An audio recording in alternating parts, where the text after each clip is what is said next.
next point, if I may, Nicola, that I've got here. I've got inconsistency. That's number 3. Inconsistencies in pre-employment checks and compliance. So what we wanted to do was sort of refine our previous processes, and as I mentioned before, there was a lot of paper involved, and so what we were looking for was more of a electronic sort of digital based system where we could manage everything in one spot.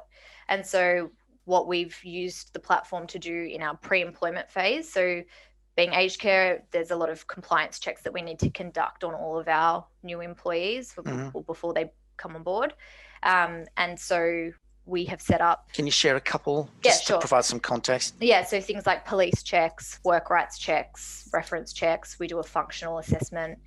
So all of those checks need to be done in that pre-employment phase before we can make a formal offer of employment. And how do you ensure now, how did what you did with MyRecruit Plus now, how is it going to make it now less of a chance for the user, whether it's the manager or the HR, to not forget a step, for example?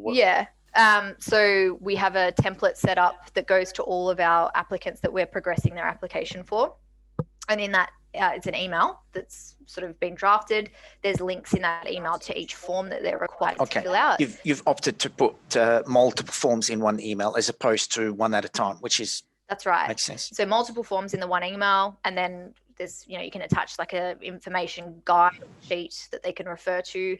And then basically any adjustments that need to be made can be made. So if, for example, it's someone that needs a particular registration, say it's a physiotherapist and we need them to upload their registration, we can put in a note about that as well. Okay. So you can tweak that email.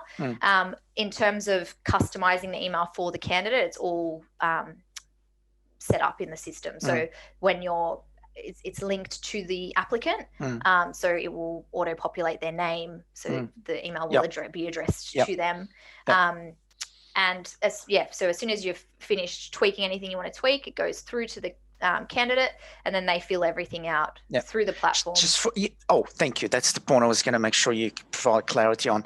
Those links you're referring to, the forms, they're not like downloaded PDF or anything. They're live e-forms. Yes. So our police check is a little bit different because that's a complicated one, but they would still download that, fill it out, and they basically upload it through that email. So there's no printing or anything required. Okay. And then the e-form, so for example, they fill out a work rights consent form.